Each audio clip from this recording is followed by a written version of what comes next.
This DVD is a sketch of the life history of John Baptist Ripplinger and Louise Butler.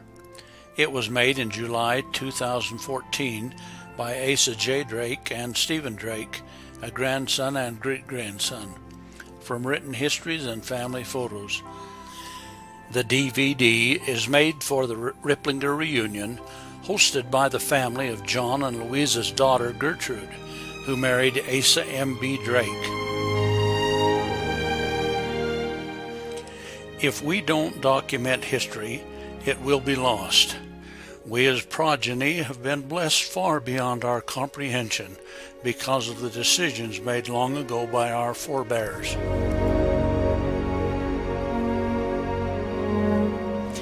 When grandfather is listed on the passenger list of the Nevada, it is written with two P's. This is not meant to be an all-inclusive history of both John and Louise. Both have more complete written histories because this is produced by descendants of Gertrude, who rarely spoke of her father. We will focus more on John. In French, his first name is Jean. In German, it's Johann, and in English, it's John. Since this record is in English, we will call him John. We have not determined when Ripplingers began to spell with two P's. At the time John Baptist Ripplinger was born, names were spelled according to how the clerk or recorder hears the name and spells it. Most people at that time did not know how to spell or write their names, so it depended on the clerk how it was spelled. Thus, the name has been spelled Ripplinger, R-E-I-P-P-L, R-U-P-L, R-E-P-L, R-O-U-P-L, R-O-P-P-L, and so forth. Family tradition says John Baptist Ripplinger was born in Alsace-Lorraine, but doesn't designate France or Germany. Cecil Ripplinger found the birth record of grandfather, which states, in Paris, France. His name is recorded as Jean-Baptiste Ripplinger, born 30 October 1860 at 10. No AM or PM is recorded. On July 18, 1930, the family had a reunion and asked grandmother Louise to give a history of their father. And this is what she mentioned. Today we, the children and grandchildren of John Baptist Ripplinger, have met for the purpose to celebrate our first family reunion and to get closer acquainted with one another. I shall attempt to give a brief history of your father and grandfather, John B. Ripplinger, born in Paris, France, October 30th, 1860, and his sons and daughters. When about 7 years old, his parents died. The two children, your father and his brother Nicholas, were brought to their uncle Nicholas Gilbrettnocker in Barrington, Lorraine, Germany, where they remained until they were grown, when his uncle, who was a tailor, taught him the same vocation, while his younger brother was educated to become a teacher. After some years, Uncle sent your father, then a young man, out into the world among strangers to acquire more knowledge in the trade of a tailor. In his wanderings, he came to Switzerland, where he heard the gospel for the first time. He was raised in the faith of the Catholic Church. In his travels, he attended several Protestant churches, but when he heard the Mormon elders preach the plan of salvation, he was attracted by their simplicity and sincerity and began to attend the meetings of the Latter-day Saints. To receive more light and information, he even traveled to Bern, where the mission office was located. He became convinced it was the gospel of Jesus Christ and was baptized into the church on 9 June 1885, becoming a diligent member. His vocation took him to Geneva and Biel, where he and an elder called at our home. About that time, my own father became interested in the Mormon doctrine, and both attended the Latter-day Saint meetings on Sundays, walking 10 to 15 miles to hear the elders preach the gospel of repentance. By and by, I also got attracted by this new doctrine as the elders became frequent and welcome guests in our home. After sincere investigation and fervent prayer, I too received a testimony of the true gospel and was baptized on November 15th, 1885. Soon the desire of gathering with the Latter-day Saints in Zion was felt by both of us, which came to pass in June of 1888. We made the trip together with a small company of saints crossing the ocean in the ship Nevada. For 10 months we stayed in Salt Lake City, where your father was employed in a tailor shop, while I worked for a Jewish family. In 1889, we were married in the Logan Temple on May 1st, and for a month did the work for a number of our relatives therein. From here we went to Rexburg, Idaho, where your father bought a 2.5-acre lot with a good two-roomed house on it. In November, we left for a time and went to Eagle Rock, now Idaho Falls, to find work with a tailor. There, in March 16th, 1890, Richard was born. The following year, in April, we returned to Rexburg, where on May 25th, Martha was born. Here, your father set up his own tailor shop, and in the fall we moved into the rear part of the building to be closer to town. Then your father became prosperous and sent for another tailor, a friend of his.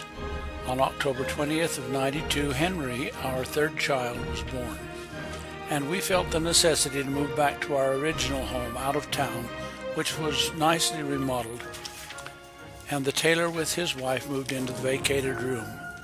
The coming fall, November 7th of 93, Carl was born. Not long after, your father received a call to fulfill a mission in the Netherlands and Belgium. He left in the fall of 1894, was on his mission 35 months, returning home October 12, 1897. Two more sons, Lawrence and Warner, were added to our union. In the fall of 1900, Father sold our home in Rexburg and made arrangements for us to move to St. Anthony, where he had already opened a tailor shop. Here Gertrude, Leah, and Bertha were born, which made all of our 9 children. Shortly after our last child was born, we were visited by some of the leading elders of Teton Valley, Brother George Young, Harold Winger, and Stanley Fairbanks, who persuaded us to move up there as they thought it was a good place to raise a big family. We actually moved to Driggs, arriving June 4th, 1906, being 3 days on our way. The first winter we lived in Driggs, for the children had need to attend school, and there were greater opportunities and facilities in town than in a rural district. On March of the following spring, we moved over to Bates on a farm which we had purchased from Harold Winger in exchange for our home in St. Anthony. Just after the deal was made, we learned, much to our sorrow, that it was government land, and we had to file on and go through all the requirements of government land to new settlers. As a result of this misfortune, Father deserted his family, leaving first for St. Anthony, where he had good employment in the State Industrial School, teaching boys the trade of a tailor.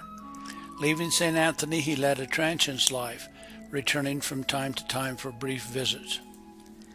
Many of us will find it interesting to know how Grandpa and Grandma Ripplinger came from Switzerland to Teton Valley. While Grandpa Ripplinger doesn't give details of their journey, Grandma Ripplinger does. She relates that it was a tearful goodbye by her father in Biel on their way to Basel, where they would meet other saints on their way to America as well. The next day to Rotterdam, then across the North Sea to Hull on their way to Liverpool. Each day, Grandma Ripplinger relates that she mailed a card back home to share the events of the day and the beautiful scenery they enjoyed. Once in Liverpool, she described that the following morning they boarded the ship Nevada on their transatlantic voyage to New York. It's worth noting that the rough seas did not agree with them. In fact, Grandma Ripplinger describes that for 8 days and nights she couldn't move, eat, or sleep. Once carried to another cabin, she began to improve, and before long was singing the songs of Zion with the other saints. She also shares a sobering event when she remained on deck after dinner one evening, when she saw 4 sailors bring a corpse wrapped in burlap sackcloth up. There the captain of the Nevada read from the New Testament, and the body was buried at sea, all of which was customary with those who die while on the ocean. Finally, 12 days later, they landed in New York, boarded a smaller vessel to Norfolk, Virginia, From here they would journey west by train.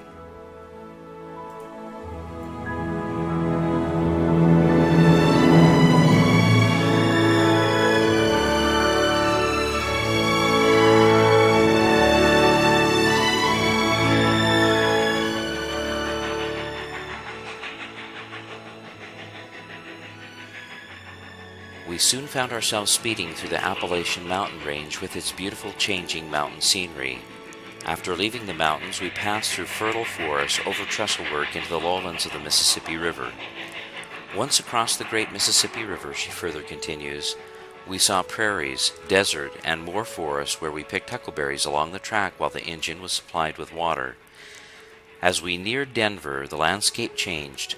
The rivers with their clear water looked more familiar to us. From Denver, another train took them to Green River and Cheyenne, Wyoming, finally arriving in Salt Lake City, Utah. It wasn't until nearly a year after arriving in Salt Lake City and marrying Grandpa Ripplinger that they came to Rexburg and eventually Teton Valley, but not before Grandpa's mission to the Netherlands and Belgium and nearly 6 years in St. Anthony, Idaho.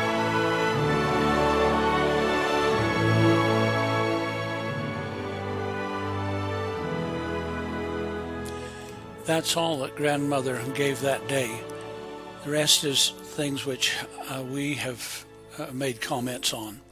Perhaps if the family had stayed in Driggs to live where grandfather could have found work, his future may have been different. Lawrence tells how his father would come in from milking the cow on a cold morning. He was cold and smelled like cow. Why do this when he could make a good living as a tailor? He was no farmer and he hated being on the farm. Just when grandfather left his family for good, and what the cause and circumstances are is not for our generation to say. We know he sent food and money to his family from time to time, and he came to visit with them. Mr. Winger had gone through the pretense of selling them their farm, and had grandfather sign the papers for his house in St. Anthony in exchange. Grandfather had actually filed homestead rights on the farm. When friends and neighbors heard of this, they raised their voices in protest until they were finally able to secure from Mr. Winger 3 lots in Driggs, but they had to take it to a church court. Grandmother's history states, quote, "As a result of this misfortune, Brother Ripplinger deserted his family," unquote. Her history also said, due to the fact that the land was taken up by him, he felt that he had a right to do with it as he chose. So to protect ourselves, I found it necessary to take a divorce, which I got June 27, 1914. Grandfather must have visited from time to time. When Louise was born in 1929, grandfather was at the house while Asa and Gertrude went to Rexburg. Upon their return, Asa tells how grandfather handed the baby back to them with a saying that is often quoted in Gertrude's family. He handed the baby back and said, "Youth is a fine time for these things." Gertrude graduated from high school in 1922. She was walking down the street in Driggs and saw her father coming toward her. She crossed the street to get away from him, but he crossed and greeted her. He said he wanted to give her a graduation gift and to reward her for her efforts in music. He gave her a gold lady's wristwatch, which she wore for many years. It has been passed down to the girls, and Deanne has the watch on display today. Being a tailor, there were many scraps and swatches, and so grandmother would save the fabric swatches of velvet and wool, crochet around each, and then crochet them together. Gertrude remembers gathering wool for the batting off from the barbed wire fences on the way home from school. This was carded and the completed quilt was given to my mother as a wedding gift in 1927. The crib quilt top is original. Family members replaced the batting and the final black backing in full quilt in 1978, and Deanne has this on display today.